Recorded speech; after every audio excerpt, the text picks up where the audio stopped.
Hey, what's good, what's good, what's good? Welcome to Reflections of a DJ, the R.O.A.D podcast presented by DJ City and Beat Source. I'm one of your hosts, DJ Crooked. We got DJ Never in the building. Yo, what up? We got DJ D Miles. Yo, what's good? We got Jamie the Great. Yeah, what up, what up? And we got a special guest. We're going back to New York for this guest. You know, Bronx bound, Cambodian DJ. Boogie down, Bronx. Boogie down, Bronx in the house. You know, might be the only Cambodian I know from the Bronx, which is crazy. I know, I was thinking that. He's a heavy hitter. He's on Hot 97. He's G-Eazy's DJ, E40's DJ. He's a DJ for a bunch of West Coast motherfuckers and Bay Area motherfuckers, but he's from New York. We got DJ Quiz in the building. Quiz, what's good? Sir. Yo, what up, man? What up, what up, what up, what up? How does it feel being the only Cambodian from the Bronx and shit? I'm definitely not. I'm definitely not the only Cambodian from the Bronx. Is there a Cambodian community in the Bronx that I've never heard about? Yeah, all over Fordham, all over Allerton. I didn't know this. Really? See, there is, but I was never around there. I grew up in a whole completely different neighborhood. So you have a pretty crazy story. Like you grew up in Thailand, right? I was born in Thailand, right? in a refugee camp. Well, can you explain that though? What like refugee camp? So, I mean, you just said it like it was nonchalant. I know. You said it like you said it like it was a hospital in Queens or something. You know, at the refugee camp. So pretty much like back in the 70s and like Cambodia had this whole genocide kind of thing, and my family escaped Cambodia.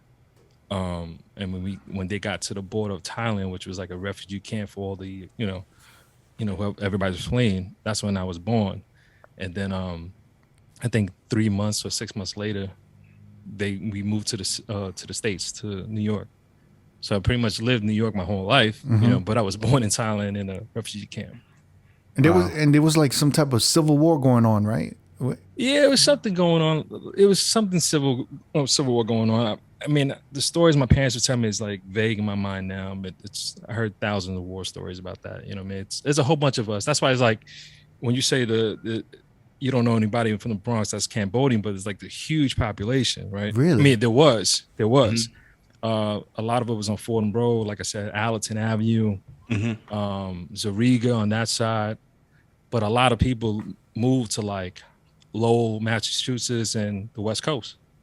Yeah, I'm gonna say there's a huge Cambodian population in Long Beach. Yeah. Right. Like, you know what I mean? So like Cambodian, like Pacific Islander, like that's what I knew. So when you said like you were Cambodian, it blew my mind a little bit. I was like, what? I didn't even know they had mad Cambodians like that on the East Coast. That's crazy.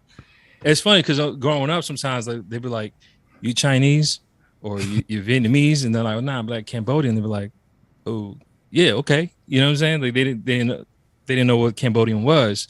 But when I started like, traveling, doing shows in the West Coast and stuff like that, like first thing they would assume I'm Filipino, but then I say Cambodian, they'd be like, "Oh, yeah." I'm like, all right, cool, I get it. You guys in West Coast knows, you know what I'm saying? Yeah.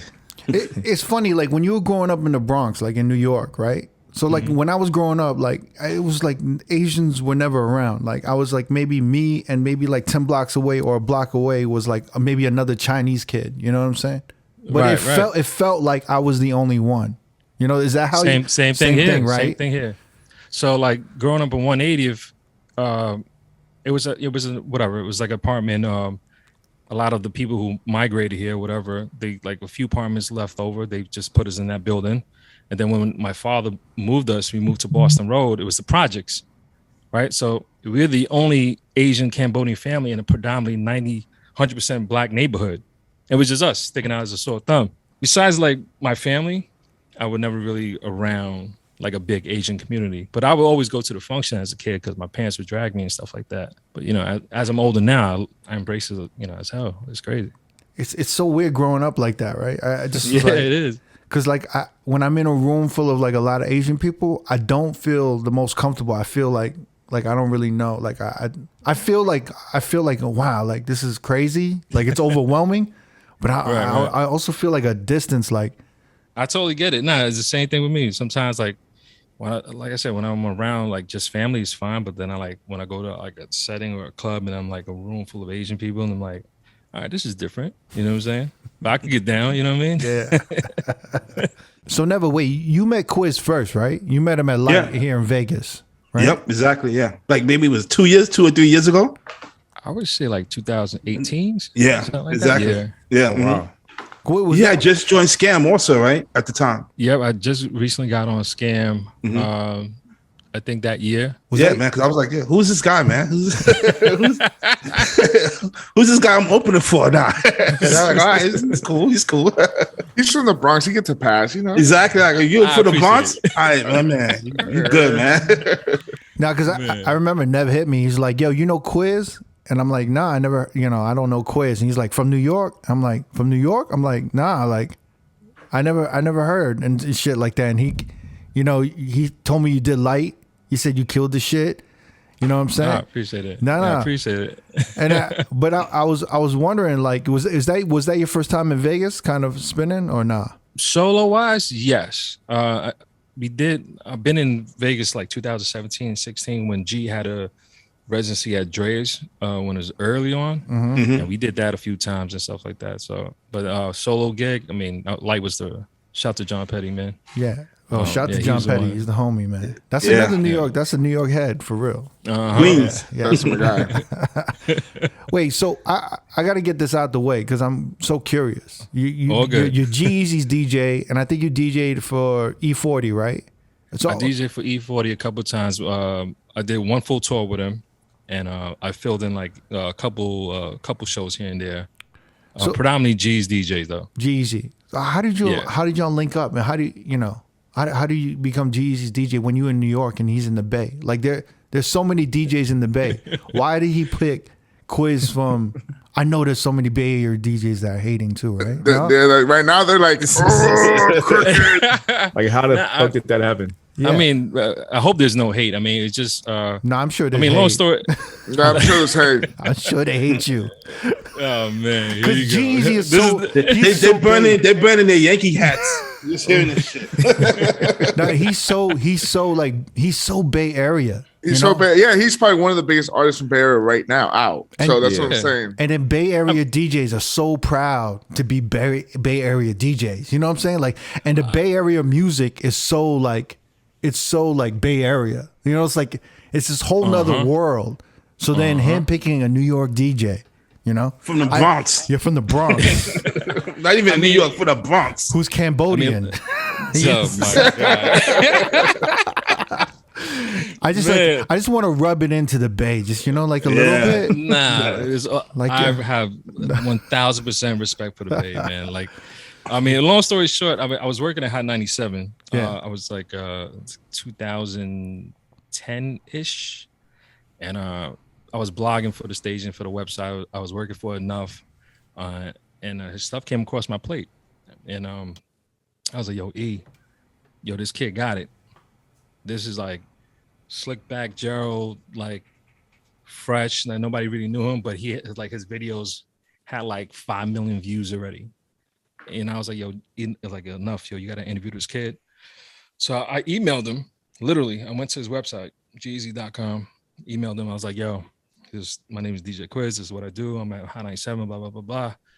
Whenever you guys are back in town in New York, I'm gonna bring you up to the station so I can introduce you to the the program director, music director, and all that stuff. Get you some interviews, whatever." And literally 4 hours later, his manager hit me back on the email. "We'll be in town next week." So ever since then, we just been the homies. Like, whenever they come into town, they would check in. I would check, whatever. Whenever they had like a New York City event or something, I would just DJ for them. I was just the homie. And then like 2013, 14, they tried me out for a tour.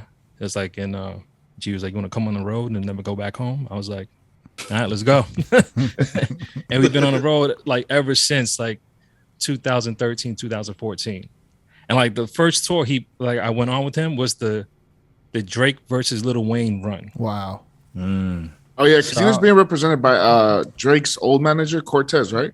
Yeah, so he was like managed by a Blueprint, I think is what it's called now, those guys and stuff. So I mean, it wasn't official until like the actual one of his own tour, but like the first test was like, "All right, we're gonna test you out on this run, see if we fuck with you, see if you got it." and that was it. Wait. wrote Where it. was the test? Where was the test? What city was it? I remember I bombed in one city. Which one? Yeah, we want another. How did you bomb? Failure. But you But it play was- too much East Coast shit, right?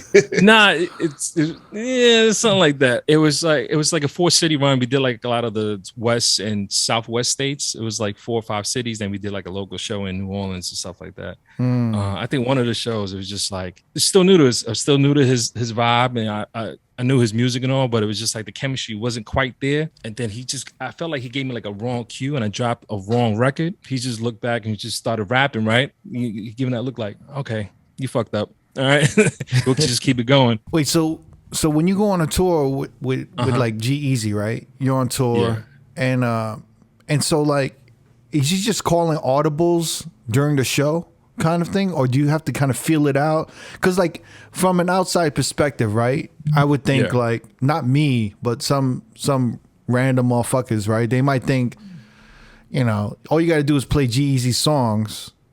And that's it. You know what I'm saying? And then what's so hard about that? What's so hard about being a rapper's DJ? Like, you know, you just play their songs and blah, blah, blah. People would think being a tour DJ is like amazing, right? It's easy, like you said, right? Just play his records or whatever, and then people go crazy and all that stuff. In my position with G is more of I'm emceeing, I'm doing some of his ad-libs, I'm hyping him up. I'm controlling playback, if you guys know what that is. So I'm controlling that. I'm DJing, I'm emceeing, I'm in the talk back. I'm telling him what song is coming up next. I'm talking to the monitor guy, the front of house guy. This is happening. This is changing. This is blah, blah, blah. That's just like a normal show. Let's say we do a show, like say whenever we're in the West Coast, 1,000 motherfuckers is going to make an appearance. That's where it gets tricky. You got to have dialogue before show. Who's coming out? Who's guests? Who can't we not say? I got to have all the stuff ready to go. Program into the computer, have it as backup on Serato. It gets overwhelming, dude. To be honest with you, it's a lot. It's not easy. It sounds like a lot. Like you're almost like a stage manager, production manager, like producing the show at the same time. Yeah, it's kind of a little bit of everything. I mean, I just jumped into that position. I jumped in because if I don't feel comfortable playing certain stuff, if you're the first person, put it like this, right? If shit goes on wrong on the show, you're the first person that everybody's looking at, even in the clubs, right? You're the one that you gotta have thick skin. They're barking on you. He's yelling at you. The fuck is going on? Even though I had nothing to do with it, you're the first person. Had you had any experience prior to G-Eazy doing shows and whatnot? I DJ'd for another Bay Area rapper named Locksmith. Oh, I remember Locksmith. He's a battle rapper. Yeah, Locksmith. Yeah, DJ for him. We was on a Joe Budden tour. We did like a few cities in the Northeast, and a young kid named Bishop Naru. He's from New York. Got a hell of a connection with the Bay Area. Got all these It just rappers. works out that way. Listen, it just works out that way, man. And listen, like I said, with the Bay Area music, I wanted to tell y'all, that was something for a New York cat. It's something I had to learn. I didn't know. Besides like E40, that hyphy stuff, but all the other stuff I had to learn on as I go. Wait. So who did you hit up to get like the MP3 crate or the folder? You know what I'm saying? There was guys that was on tour with us. You know what I'm saying? That would open up for us on the Beta Universe tour. It was like Jay Ant was one of the opening acts. Obviously E40 went on tour with us before I DJ'd for him. Their local DJ, I would just tap in and see what it was, you know, what they was playing and stuff like that. G would tell me before show, yo, have this record ready. And I'm like, I don't know this record at all. Wow, it's so crazy. Right? Yeah, so bottom line is like I had to learn the hyphy thing, the Bay Area music, the rappers, you know. I had to do my job, like dig in, do homework and all that. So and DJing in the Bay Area, you have to know their stuff in order to get live. You know what I'm saying? Like you cannot go to the Bay Area and not play Bay Area records, you'll get booed. So it's like, and shout out to all the Bay Area DJs, man. They know who they are if they're listening. Nah, they for sure. They're still mad. salty. They sure. They for sure. They're gonna be mad after this episode. Yeah, they will. Oh, man. Like, I thought he was from the Bay, man.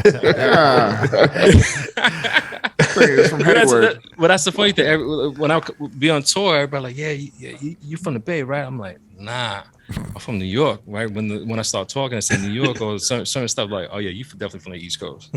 I know for a fact there's so many Bay Area DJs that are angry right now. They fucking hate you. Yeah, they do. Nah. They gonna might not be angry, but they definitely hating on you, man. They hating right now.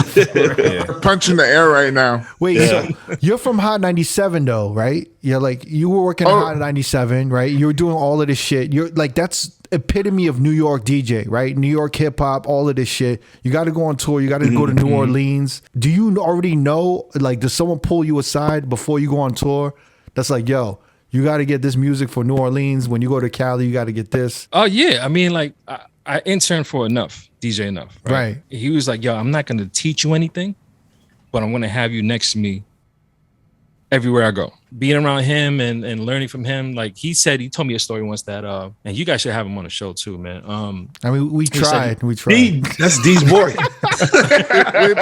We've been trying for 3 years, bro. We tried. Maybe your influence would help that, man. Maybe you get him on. Nah, he will. I'm gonna tell him about this. Chris, get on the group chat with D. Yeah. Wait, how did you link up with Enough though? After like doing the intern and doing promotions and street team and at stuff Hot like 97, that. At Hot 97, yeah. So and they hired me to do, crazy as it sounds, they hired me to do like video. So I was shooting videos, making like blog videos and stuff for their station. And I was just my head was just down. I was just working, grinding, and I was running around shooting videos for Peter Rosenberg. Me and him was running all over the place, doing like everything that he needs to do. What year was this? What year was this? That'd be 2010 or so. Nah, this is before. This is like 2007, 2008. 2007, 2008. Oh, this is early Juan Epstein days too. Yeah, be pre Juan Epstein days. Like this is like probably a year, maybe a year before they started all that. 2007, 2008. And yeah, man, like I was just grinding, working, doing stuff for him, and then, you know, I guess my work came across, went through the office, and people seeing that I was doing my job, and then Enough. I was walking to a station one day. Enough was on the street talking to whatever. And somebody's like, a whole thousand people trying to give him CDs and stuff like that, and then he literally just walked off and came up to me. He's like, "Yo, can we work? Can we do something together?" Yeah. You want me to get coffee or something for you? Like, you know what I'm saying? Like, straight went to the intern mode. Straight up. I was like, "You want me to get coffee or something?" He's like, "No, let's work, man. I want to build with you and all that stuff." And then he put something on. This is going back. He put something on MySpace back then, looking for an intern and this and that. And I submitted like it was a real job. I submitted my resume, like, "Yo, I'm here." You know what I'm saying? I'm already in house. You know. And then he just grabbed me up and he's like, "Yo, let's work, let's do it." And then been with him ever since. So wait, did you know in your head you wanted to be a DJ, or were you interested at this time? Or I've been DJing since 1992. I've always been a DJ, right? You working at Hot 97, you can't just run up in there and be like, "Yeah, I'm a DJ. Put me on." Not gonna happen. Yeah, they're gonna shut you down. down. My part. Yeah, right, quick. So I was like, let me just do my thing. And when that time comes and I present myself to DJ, I'll do it. And then, you know, there was a couple of like street team events. I would just rock and be like, "Oh, all right. We get it now. We know why you're here." You know what I mean? Like, was you doing clubs before you got to Hot 97? Oh, 1000%. What spots was you doing? Greenhouse before it was Greenhouse. It was called Flow or something like that. Yeah. I was doing Cessa. Oh, wow. Yo, I was trying to think of the name of that club. Cessa on 23rd Street, right? Yes, I was doing Cessa way back in the days. Sutra did a few times. I was in. There was a cat that Disco Dave. I don't know if you know who that is. He's from New York. A lot of the Spanish hip hop parties. I was in that kind of market, that circuit. Oh, okay. You know what I'm saying? I was rocking that lane, and then pursued the whole radio route, and that's where kind of like transition. Yeah. Damn. Okay. So you played your position and you were quiet about that whole shit for how many years at Hot 97 before Enough came up to you? 3 years. 3 years. Wow, that's a long time. Yeah. 3 years. Put in work. Yeah, for sure. Yeah. Especially not even trying to call your own number. You was just in there, just with your, like you said, with your head down, just grinding it out. Yeah. and when the opportunity Yeah, presented itself, you know what I mean? I mean, there was a few occasions where I got to like get on, like I said, get on the set and stuff like that. So the word was traveling. Like they didn't know if I wanted a DJ or the video thing was my kind of thing.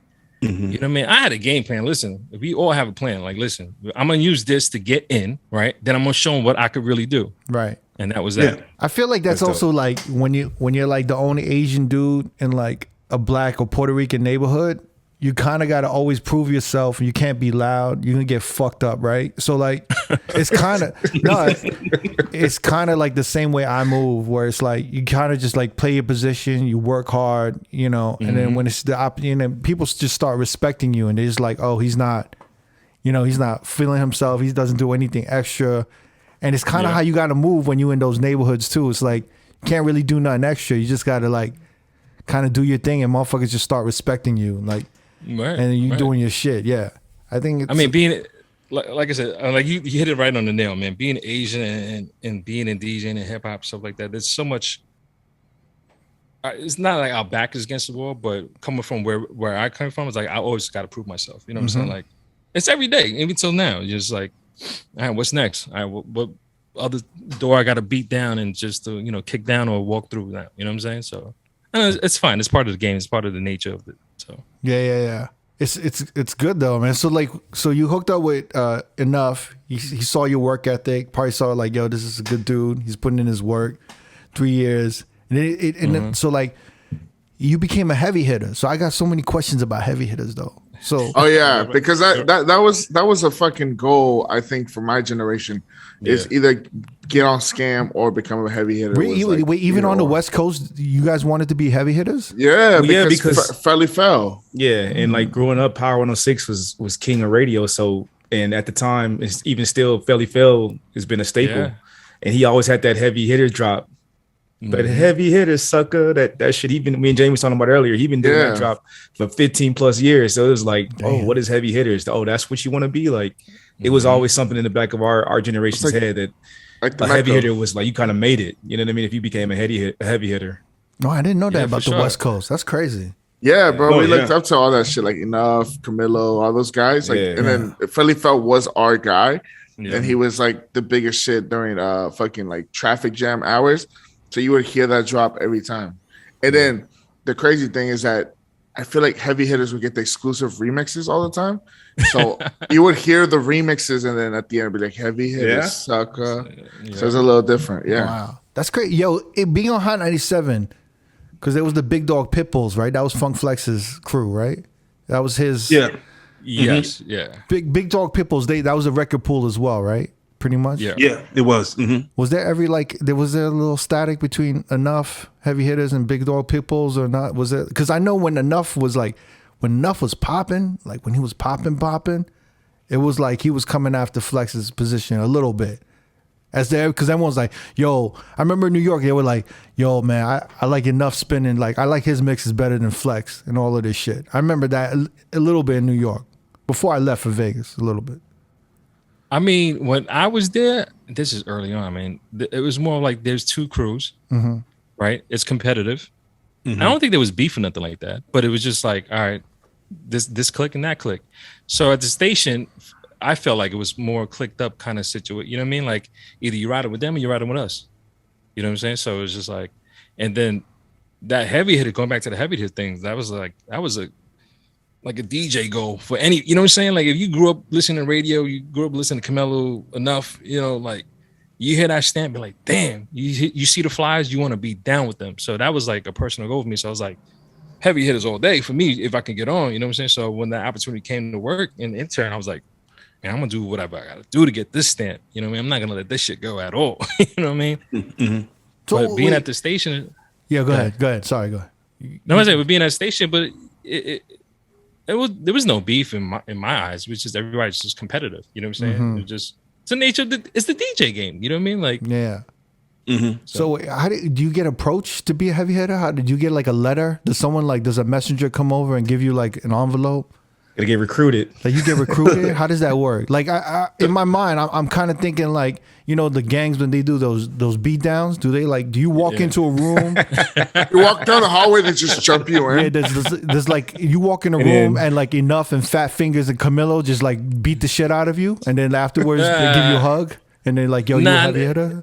Put the jacket on you. Listen, from what I was told, right, for you to be a heavy hitter, this is when I was on the come up with that. Yeah. You had to be big in your own market, right? And you had to kind of want to be down with the crew. And it's not like an agency and nothing like that. It's like literally, it's a fraternity of people, of DJs that genuinely supports each other, works with each other, you know what I'm saying, helps each other out. Like it's a real brotherhood. It's nothing like an agency, like I said before, or a company. It's like something completely different.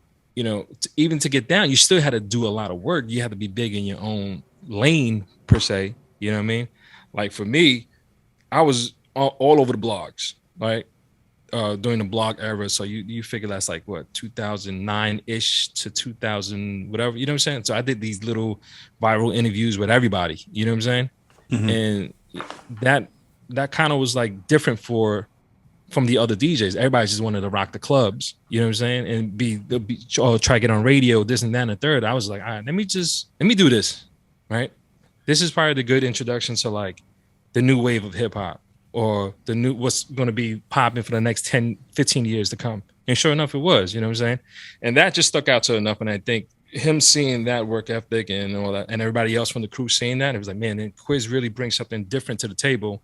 Now, he doesn't really want to be in the clubs, but he could totally rock the clubs. You know what I'm saying? There was no like kind of slash blogger DJ, nothing like that. So you linked up with Enough, and he gave you like a video camera, and then you took that video camera and you just started all these vlogs, and pretty much, and you started what was your show? It was Quiznos TV. Yeah, it was Quiznos interviews, all that stuff. You know what I mean? Like Quiznos TV. That was that the plan that they had for you, or did you just kind of that was on my own thing. That was on my own thing.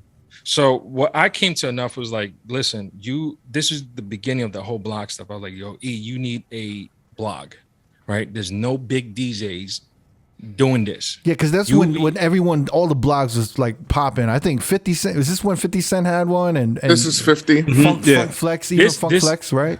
This is 2 years before that. The only other person that was doing blogs and stuff like that in hip hop, but wasn't a DJ, was Miss Info, but she's a journalist. Yeah. You know what I'm saying? But as far as like a DJ, I was like, yo, Enough, you need your own blog, bro. Like, this is where it's going. And sure enough, like the next 7 years was nothing but blog this, blog that. Everybody wanted to blog. You know what I'm saying? And then like we had some freestyles. We had like an internet radio show called A-List Radio, right? It was just Enough, me, and a dude named DP1. And before DP jumped on with us, we had freestyles from everybody, like the whole freestyle web stuff and all that. We did it before everybody. And I might be shooting myself in the foot for saying it, but I felt like we did it before everybody. Yeah, talk your shit. Talk your shit. Yeah. Like, so, you know what I mean? Throw the X up, right? Never, right? Yep. Yeah. The Bronx, motherfuckers. Boogie down, motherfucker. Jamie, you're not allowed to do that, all right? Yeah. I get a pass from never. I'm Never's Pee-wee back in the street days. I'm the shooter. Nah. You don't see me and Never crip walking or doing nothing crazy like that. You know what I'm saying? You never asked. You never asked. Did you have like one freestyle and one interview that just popped the fuck off, that just set it all off? It was the Locks together, and they didn't rap or nothing like that. But it was probably one of the best interviews, or just hearing them clown each other and just talk, have a genuine conversation with each other. It was just the most dopest thing ever and hilarious thing ever, because they were clowning Jay, because I think Jadakiss, because he just got signed to. I think that's when he signed to Hove or something at that point. And he got signed to Def Jam. Right. During the time. Yeah, something like that. But that was something that stuck out. 50 even came up to one of our videos, blog stuff, and I was just like, I kind of geeked out a little bit. I was really dug in, like started playing like real 50 mixtape shit, and then he was like, and then Enough was just like, yo man, stop sucking his dick, bro. Like he's already, Get off his dick. Get off his dick, bro. You know, I was like, man, it's fucking 50 Cent. You know what I mean? Like, shit. But yeah, it's a dope interview. We got a freestyle from J. Cole. I remember that. On. I think Asher Roth around that time too. I remember seeing some of these freestyles up on World Star Hip Hop and this other J. Cole fan club I was in. But yeah, I remember those. So you were like the LA Leakers before the LA Leakers, right? Pretty much. Oh shit! That's what it sounds like. I was Justin, high sour milk. I knew that was coming. I knew that was coming. You and Enough were like just incredible and sour milk, right? Before the LA Leakers came out. Way before. Nah. Here you go. I was waiting for that. That was coming. Hot 106 versus Hot 97. They're the same company, though. If you think about it. Yeah, they're sisters. Yeah. They're same company. Only one came first, right? Is that what you're saying? Like that's it? Only one can survive. Can only be one. You did it first. That's all. All right. So wait, you the blogs are popping. You're killing it right now. Like you paid your dues. Yeah. What Enough pulls you over. How do you like? How does the heavy-headed thing work? Who approaches you? DJ Walla from Jersey. He goes, "Yo, you want to be down with us?" I was like, "Hell yeah!" He's like, "Why don't you say something?" I was like, "It's not my position to say something." You know what I'm saying? Like, so they brought me up in a meeting, and it was like, "Yeah, it's like you get voted in other words." Me, Fat Fingers, Danny S, DJ Spanky at the time, called himself Spanky, and DJ Nice from Jersey. We all got voted in the same time. And they all brought our names up, and they was like, they had a meeting somewhere, and it was like, yo, yes or no? Yes. Yes or no? Yes. This person, no. Quiz? Unanimously, everybody said yes, because I was already cool with everybody. So when Enough made the announcement on radio, he was like, well, he's not new to the crew. He's been around us, but he's official now. And then it's like, Quiz part of the heavier. So that was a great moment in my life. The next heavy hit I'm about to announce, new to the team, but definitely not new hanging around the team, is a good friend of mine who helps me run that'senough.com. He goes by the name of DJ Quiz, representing that BX borough. You know what I mean? So congratulations to DJ Quiz. Hit him up on Twitter, baby. Congratulate him, salute him, all that. The newest member of the heavy hitter family, my man DJ Quiz, baby. Let's go. Did you get a tattoo or anything? Did you do anything? Nah. Listen, I'm Asian. My parents would still kick my ass if I get a tattoo. Oh, you got no tattoos? For real? None. My parents are strict. So even to now, like, nah, you dead in on that. Yeah, same thing. Same thing with me, man. I can't do the tattoo shit, man. That's crazy. Wait, so what did you do to celebrate? You heavy hitter? Did you get a chain? Did you get anything? Did they give you anything? Oh, we got a jacket. You got the hat, the jackets. What's the Letterman jacket, right? Is it the Letterman joint? Yeah, shit. Letterman jacket. We got some varsity jackets. We had some looking like the #1 draft pick over there and shit. And we had a party, like an induction party. Khaled hosted it. Damn, man, this is go back to 2000 something. Is Khaled a heavy hitter? Nah. Okay. Yeah. I wasn't sure.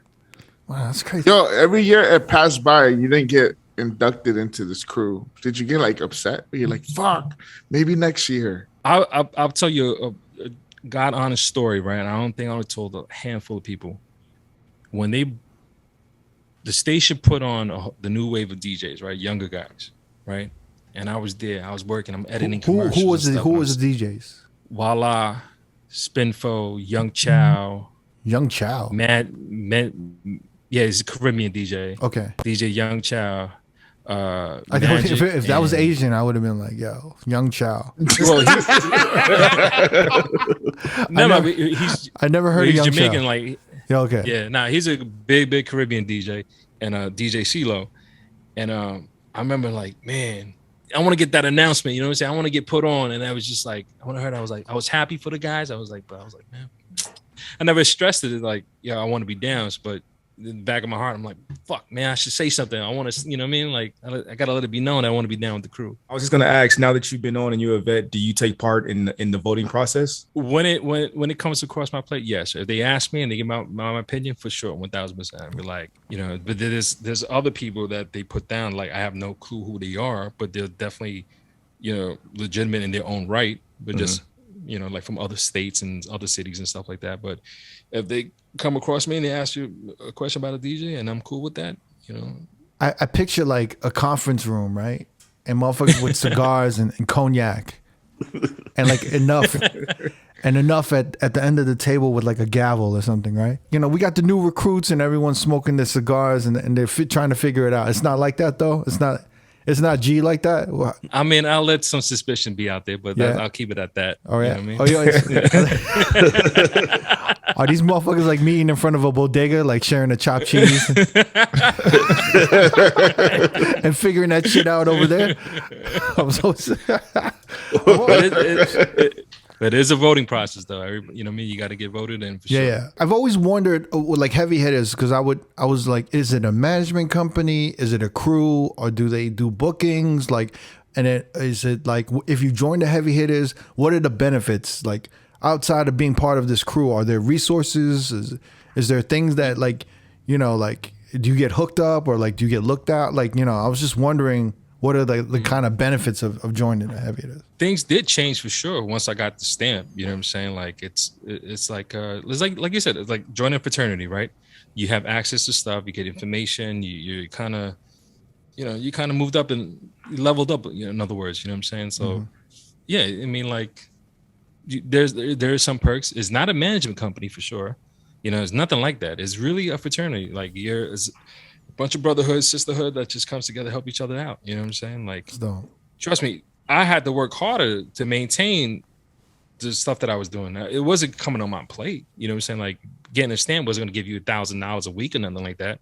You wasn't guaranteed gig. You still had to go out and do work and still grind even harder. But being on heavy hitters, did that help you get gigs? Yeah, for sure.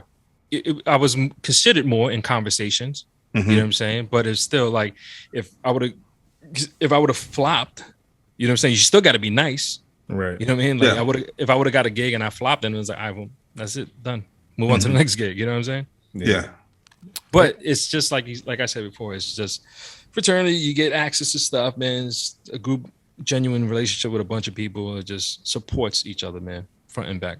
Yeah, I saw Quiz in Vegas when you was there with G-Eazy. Jamie was there, right? Yeah, I was hyped to be there. It was at Zook in Resorts World, yeah. And then, like, yo, like you know, shout to Get Live. You got a great mic voice. Like, you was on the mic. You sounded great, man. And you did like an opening set, like to hype up the crowd. And G-Eazy came. And you know, like when I think of G-Eazy, I just don't remember all the like pop hits.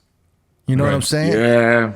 But then like when he starts performing those pop hits, it's like it goes crazy. Like, and I'm just like, wow, I didn't know.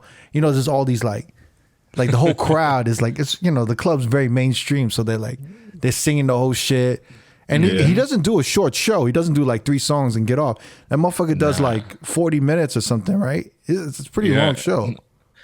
I mean, he's dope as an artist, bro. Like, he really wants to give, you know, his fans like their money was worth. You know what I'm saying? Like, they ain't no shortcutting with this dude, man. Like, he gives you the full thing, man. Like, if he does let's say he does do a 15-minute show, it's a hard 15-minute show, like of just hits and anthems. He goes in and, like, you know, on tour, he'll jump on the crowd and do all that crazy shit, man. Like, it's a rock star, man. Are you programming that shit with him, or how does that work?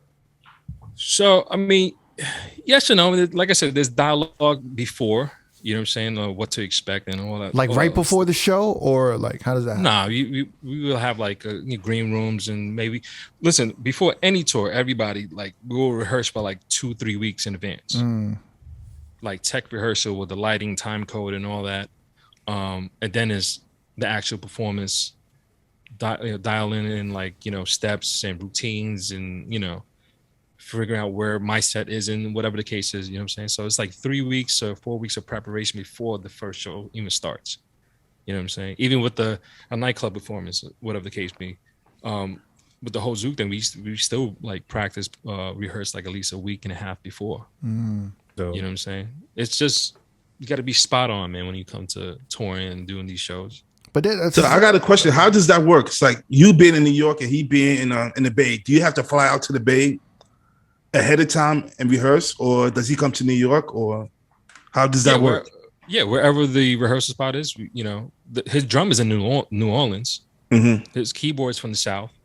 I'm from New York, so we all fly in together, like 2-3 weeks at it, before anything happens. You know what I'm saying? He comes like in the last week, whatever, to finalize and fix everything. But there's not a lot of artists that do that shit, right? I feel like when I see a lot of live acts, I don't see that preparation. Like when I was watching you and G-Eazy, I saw that shit. Like I saw the mic work, the crowd work, the songs. I saw that, but it doesn't happen as much anymore, right? That's rare. Like I feel like when I see other live acts, they're just hopping on and they're just kind of letting the DJ kind of dictate like where the energy goes and all of that shit. Is that more typical? Yes and no. I mean, I think for us now, it's still 80% him. You know what I'm saying what he wants, and I'll give my 20% of what might work. You know what I'm saying? But before that, it was just like 100% him. This is what he wants. This is what I want. This is what time. This is like he's the type of artist like him and Wiz are probably the two guys that tours like that. I don't think anybody else toured like the way they do. They changed the game of touring. You know what I'm saying? Really? Like, can you explain a little more?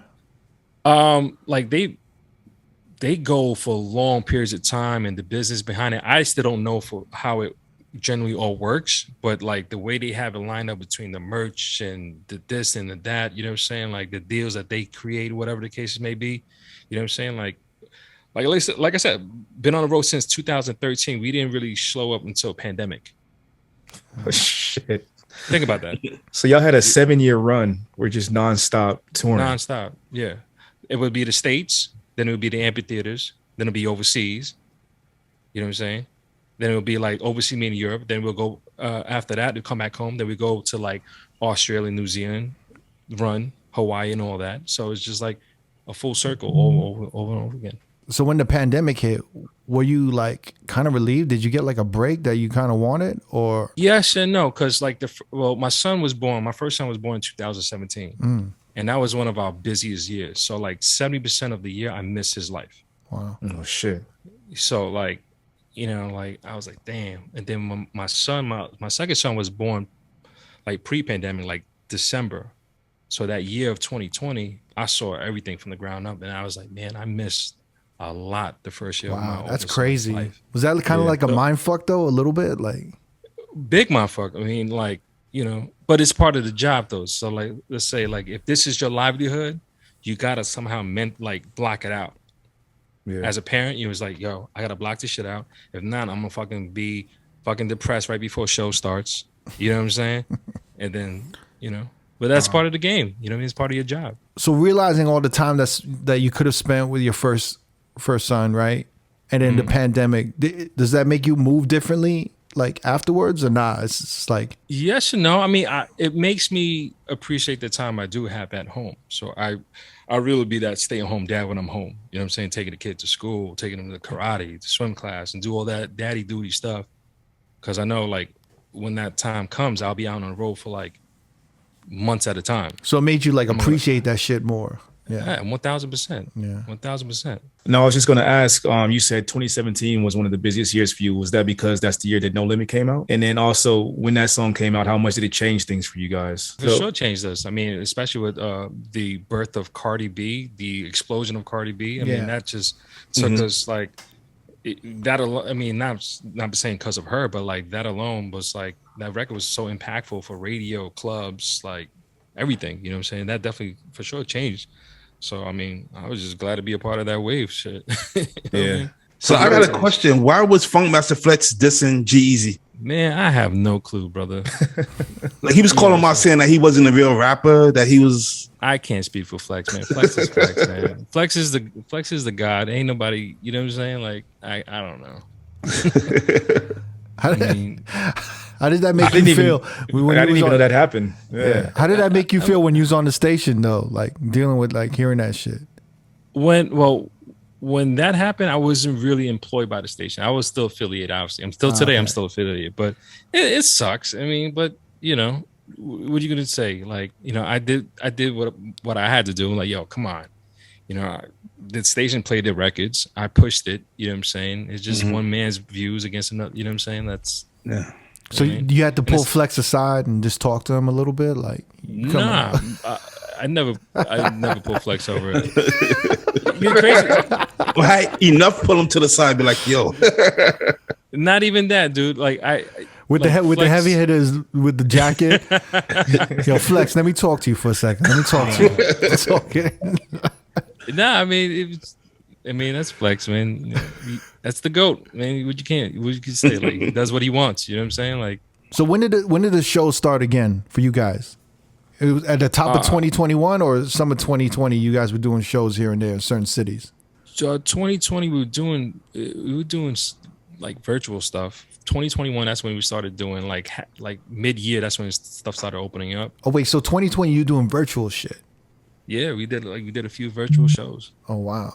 Kirk, I think that Zook performance was the first time he performed again. Yeah. Live, so that wow. week, like that, I think May-ish. That's when we started doing live shows again, as far as like appearances and stuff. In 2021, like, wow. Yeah, in 2021. So it was like a good, damn near, it was a year and a half before anything. Yeah. So were you streaming and shit too? In 2020? Yeah, I was doing the whole Twitch thing. Yeah. I was doing. I kind of miss it, to be honest with you. That shit Really was fun. Yeah.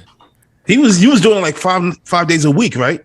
I was doing 5 days a week. Yeah. You know what it is? It was fun because I was playing stuff that I normally don't get to play. And there were people that were appreciating it and loving it. So I was like, man, this is dope. But it kind of fucked me up a little bit because I went too deep with the old stuff and the stuff that I really want to play. I totally forgot about the new shit. So I was like extra homework I got to do now for all the new stuff that came out and get familiar with that. You know what I'm saying? But Twitch was fucking amazing in 2020. It was awesome. Do you do it? Yeah. Do you still do it once in a while or no? Nah. I try to get like once in a blue moon here and there, but yeah. Is it just time constraints? You just don't even have the time for it? Yeah, especially now my youngest son is 2. That motherfucker takes all the time. Yeah. Yeah, it's rough. It's rough when you got a family. You got to make choices like that, right? If it's not financially profitable for you, like on a large level, then it's like you can't really. It's like I either spend time with my family or I try to build this thing and see where it goes. But then, you know, do you see it like that way or no? Yeah, I mean, no. For the most part, I got to make smart decisions because I have a family. But yeah, I also do things that's mentally needed for yourself. You know what I'm saying? Like, I never really. At first, it was like I never thought about the money or thought about DJing for people. It was just DJing for fun. You know what I'm saying? Like we was all in a basement or in our bedroom just doing it for fun. You know, so like sometimes if it's Twitch ain't paying, sometimes you just got to do it because it's just fun. You know what I mean? If you DJ got to be fun, put it like that. You know what I'm saying? If you're doing it and you're not having fun with it, bro, it's time to think about something else. Yeah. You know what I mean? I hope y'all agree with what I'm saying. No, totally, man. 1,000. No, I do agree with it, but I also think like I sometimes think if I had a family, I would move way differently. Because of course, because I take more chances with like projects or shit that may not be I might not have a financial interest in, or like I don't know if I'm gonna get a return on it. Right, so like if I had a family though, I don't know if I would take those risks where I'm like, yeah, let me devote this many hours a week or a month into something and not see a return in like 6 months or a year. Like it's one of those things where if I had a family and a wife, like I don't know if I would be able to do that shit. You know what I'm saying? So like, yeah. No, I agree with you. I totally agree with what you're saying, but you also DJs got to be smart, right? As I say, you take on a new venture that's not going to bring in money. So what do? Right? The stuff that you did before, hopefully you save some money to allow you to do all the new stuff that you were doing. You know what I'm saying? So with 2020, what they exposed was a lot of DJ wasn't saving their money. A lot of DJs were hurt. Like you could DJ 4 or 5 nights a week and not have any savings. That's kind of crazy. You got to think about that. So going back to what you're saying, yes and no. You know what I mean? You could, if you're in the right place and pocket. Right. It's funny in 2020, right? Like with all the DJs that did Twitch, did you see that shit that came out with like everyone, like they were showing like all the DJs and what they made on Twitch? How much was the highest one? I'm curious now. It was Franzen. Franzen was the highest, and he made like 400K in like a two. Yeah. I think it was like a year and a half or 2 year span. It was basically a year and a half. I think that was a. How about this? I thought that was a year. No, it's like a year. I mean, either way, a year and a half. It's 400,000. It's pretty good. good. Damn. And I think it was like Angie V at like 190K. Yeah. It was like Bella Fiasco at 160, like Four Color Zach at 130K. It was I was actually shocked. Like Scratch Bastard was like 89K or something. I thought Scratch Bastard would have been like in the six figures for sure. Yeah, I thought he'd be up there like with Franzen. Yeah, and I didn't even see Jazzy Jeff. I mean, Jazzy Jeff I thought would have been six figures for sure. But I don't. Maybe it didn't show everything. You know what I'm saying? But yeah, I mean, 89,000 is still good. Crooked Yeah. Shout out to the homie Edis. He did 88,000. Yeah, 88,000. Yeah, there was a bunch of DJs names that I don't even know. You know, shout to my boy Flips in DC too. Like he did like a good number. He did a good ass number. He was like, I think it was in the 100,000. I think he hit six figures and shit. He broke 100,000. Yeah, he broke 100,000. Damn. So like I was talking to a homie of mine and I was like that when I saw the 100Ks and all that, I was like, man, even still, that still doesn't motivate me to go on Twitch, man. Even with 100,000 or the 150. $500,000, like 400,000. I'm like, yo, dude, I know friends that did that shit like every fucking day. Like, you want to go on there for $100,000 a year? Nah, like it's so much work though, man. To me, it's just too much. To me, there's the other shit that I could do, that I would enjoy more than doing Twitch for the 100,000. Yeah, I get that. Because it was like, it was insufferable. Like when I would DJ, like it was just insufferable, man. Like I'd rather DJ for 10 hours in front of a crowd or like 20 people than like DJ for 80 or 100 people on Twitch. I just didn't enjoy it. And you think about the level of dedication Franzen had too, because I forgot how many consecutive days he did. And then even when we opened back up, he was streaming live from his gigs. Yeah, I mean, he was so diligent about that shit, right? Yeah. Just every day. I think Sometimes he would do it twice a day. Yeah. He'd do the morning and then night. Dude, sometimes he didn't even get off. He just played a playlist. That shit was crazy. He was like, yo, let me go take my lunch break. And he just played shit. And it's just an empty room. And he was smoking like 12 blunts an hour. Like he was. Dude, he was blazing. He had Drake in there some days. It was crazy. Wow. He was just sparking blunts. Yeah, Drake must have tipped him like 100K. 100,000? Like out of the 100K must have been Drake. Just sending him 500,000 bits. I don't know how much that shit adds up to. Does that make you want to go back to Twitch? Like, damn, man, maybe I should grind that shit out. I mean, hearing those money don't want. I'm saying you don't want to, but I don't know. Those money makes. Any DJ when hear that numbers, what? Questions like, man, I don't know. Forget the kids, man. The wife got to take care of the kids. I'm going on Twitch. Actually, sorry, G-Eazy, I can't make it, bro. You start bringing the kids in and you start making more money. I feel like that's when. Let the kids run around and shit. Like, send the biddies for the kids, man. Let's feed these kids. I try to do that with my son. He took down everything. He took down the screen in the back once. Fucking green screen fell. I was like, all right, you're done, kid. Go to sleep. It feels good to be like touring and being out there again. And yeah, I mean, the schedule, I mean, I'll be honest with y'all. I mean, the schedule's slowly getting back to it now. Right. I mean, even with my personal stuff and clubs and stuff like that. So, I mean, I'm just happy the world is back somewhat to normal. I'm glad that us DJs could be working again and, in real life and, being with the people and stuff, man. Cause, yeah. So like, how does it feel? Like, you were on Scam Artists and then I was, and then you left. Yeah. And then now you're on 3 Day Weekend. Right? Correct, yeah. With E-Rock and Justin Zotz. And I think Marco Pinta's in there, right? Yeah. So how was that with 3 Day Weekend? 3 Day Weekend is cool. I mean, I think it's like any other agency that I've been with. Well, how many agency have you been with? Only two, to be honest with you. I'm still new to this whole agency thing. Like Scam was the first one. Wait, when did you join Scam? 2019. Nah, it was like 18. 18. Like you said, that we just talked about it earlier when you first DJed at Light. Yeah. When I was first started DJing, like I wasn't with the scam yet. It wasn't until late 2018, maybe 2019. Okay. Yeah, that's when I got down. Wait, how did you join Scam? Did Sujit approach you, or what was that? I mean, I approached Sujit. I mean, I was still new to that whole agency stuff. I would see how, like, if Sujit could bring work, whatever the case is. I'm all for it. I mean, how they handle all that stuff is beautiful. I mean, doing that shit on my own, you got to call, you know, the buyer and stay on top. I got to write invoices and all that other stuff. I mean, having an agent, that really helps out a lot. You know, what I'm saying? It saves me. So you got yourself into Las Vegas at Light on your own, pretty much, right? Not on my own, but you know, through like my manager RJ, and shouts to R.O.A.D. He was a big influence in that, and obviously the whole G thing helped, and my boy Solomon. They all collectively came in little by little. I just I mean, the grace of God, that happened. And I was geeked to do Light the first time, and I was like, shit, man, Vegas finally. You know what I mean? Like, wait, so what made you leave Scam Artists and go to 3-day weekend?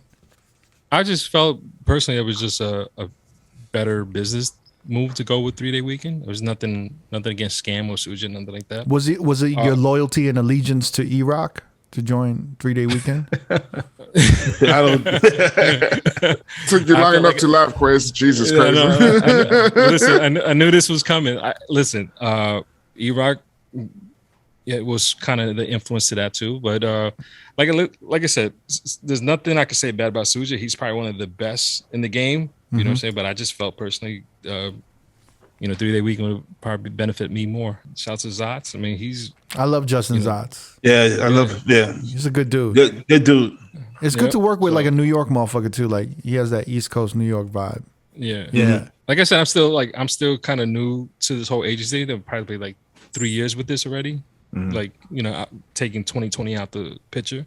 So like you guys probably been with this agency longer than I have, but I just like for the fact that they handle, the agents handle a lot, and I could just focus on DJing and the music and just doing what I need to do, and the agents just do everything else. But at the same time, like Never, you could say, and you guys go attest to this, we still got to do most of our work ourselves, right? You know what I'm saying? You're not going to rely to one agent or agency. You know what I'm saying? Like they can't sell anything if they got nothing to sell. So yeah, but what made you want to join an agency? At what point were you like, this is a turning point, I got to go to an agency? Between touring, traveling a lot, and doing everything myself, I felt like, all right, if the club bookings could be helped by an agent or agency, it will alleviate, like I said, more time for me to do other stuff and worry about just the immediate stuff in hand for myself. So that's why I was trying it out, because like I said, writing out the invoice and doing those emails and all that stuff was just like, all right, I gotta do that and still go on tour and still write checks out for school, for family, and all that stuff. So like keep track of everything, right? You know what I'm saying? So yeah. Other than that, I mean, I think that it sure does help an agency for sure. I mean, for any DJs that's asking right now, like agency, yes, does help, but you got to give them something to work with. If you ain't doing nothing, you know what I mean? Ain't nothing to do. You know what I mean? Ain't nothing to sell. So, I mean, like I said, it really starts on the DJ first to really get stuff going. You know what I'm saying? You got to have like a base, right? Once your base is all set up and you're functioning, you're good. And then if it's agency can help, by all means, yes, for sure. But let's be clear. If you don't have all that ready to go, I mean, you guys could agree, you don't need an agency. You just got to get back to work, put your head down and grind. And you know what I'm saying? Until you get to a point where you can't manage everything. And that's when somebody could come in and help out. You know what I mean? Yeah. 100%. So what's your plan for the rest of this year? You got more shows you're going to be coming to Vegas? Yeah, we Zook just announced a whole bunch of new dates with G. So that's coming up. Touring stuff, hopefully that'll just more dates will be added to the calendar. I don't think anything is set in stone that I could announce yet or talk about. Hit the road, club, party, with my friends and family, my brothers, you guys when I'm in Vegas or whatever, you know what I'm saying? Definitely. Definitely. Do normal shit that DJ does, you know what I'm saying? That DJs do. Well, we'll be out here, man. So when you come to Vegas, hit us up, definitely, man. Please, bro. Yeah. Yeah, for sure. And whatnot. Is there anything else we want to touch on? Pause. Then we I good, think man. that's it. I Yeah. think we covered, man. Is there anything? Hope I was entertaining, man. Yeah. I feel like G-Eazy's like this far away from getting a sex tape out because all these rappers and all these motherfuckers got sex tapes out now. Let us know. Give us the scoop, man. Give us a scoop. Let us know. He's the ladies' man, so I wouldn't. He's a Gemini, bro. You know how we do? Quiz is gonna be holding the camera. He's gonna get his Take it back to enough. I used to do this shit for enough, guys. heavy hitters, suckers. Easy walks into the room. Man, you gotta love this podcast, dog. I mean, shit. If Nelly could have one pop up out of nowhere, man. Oh yeah, Nelly just got his out yesterday. That's so crazy. Nelly, Yeah. Little Somebody Fizz. else got one out also. Little Fizz, right? Little Fizz. Yeah. Yeah. I don't know. It's a mess, bro. Pause. EP220. Pause on Little Fizz. Little Fizz. Oh, Little man. Fizz got one. Shit is crazy. All right, man. We're gonna end it on that note. Ending on sex tapes. Yeah, sex tips. On that note, We're never gonna make it heavy hitters now, Cricket. You just fucked it up. nah, man. I know. Yeah, I've never be a heavy hitter for real. R.O.A.D podcast could have had a chance to this moment. Never. That would never have happened. Next year we get I'll never inducted. I do want Camilo. There's a bunch of heavy hitters I want on here. Camilo's Camilo. like, fuck, I want That'd be, Camilo on here. Enough. Yeah. Enough has curved us like, I don't know, like 8 times already. Wow, for real. And Once in New York too. yo, Quiz, I'm telling you, D Miles, when he's the first. So wait. Yeah. Like, what was Explain. this? Break this down. 2019. 3 years Oh my ago. God, 3 bro. years ago, we talking like, yo, we're gonna go to New York. You know, what DJs are we gonna get? We having a meeting. It's like the heavy hitters meeting. You know what I'm saying? We're in a conference room. We talking. You know, which DJs are we gonna get when we go to New York for this podcast? Yeah. And then D was like, yo, I'm gonna hit up my boy Enough. And I was like, I looked at him like, you know Enough like that? He's like, yeah, I'm gonna hit him up. Man, just egg on my face, bro. I thought we was spam, bro. Oh man. No, but you know what? No, I ain't even gonna make no excuses, bro. He just curved me. He curved me. He was just like, It's okay, D. Yeah, I was hurt. Listen, that man has 1,003 things on his plate every single day, bro. I can imagine. So, you know what I mean? Like, and D Miles was 1,004. Hey, maybe with your influence, man, we might be able to get him on, bro. Yeah. nah, for sure. I'm gonna talk to You know the what I mean? guys about this, man. This is like I said, man. From the beginning, it's a great platform, man. You guys really do your homework, man, and ask the right questions, bro. It's very informative, man. Any DJ, like I said, man, y'all should really tune into this. This is good for the DJ culture for sure. Thank Oh you, man, bro. thank you, man. Thank you, man. Yo, Quiz. On that note, we're gonna end it. We're back on the heavy hitter train, bro. Good job, Craig. Shout out to all my Cambodians in the BX. Thank you, Man. Quiz, for coming through, man. Appreciate it, brother. Thank you, man. Appreciate Appreciate y'all, man. Hell yeah. Bronx fam, yo. Don't do it, Jamie. Don't do the X. Don't worry, Jamie. You got the pass. You can do it all day, bro. Don't do it, yo, Quiz. Don't do that. Don't do that either. Quiz, don't I do got the that. pass. You hate it because you're from Manhattan. I'm from the Bronx now.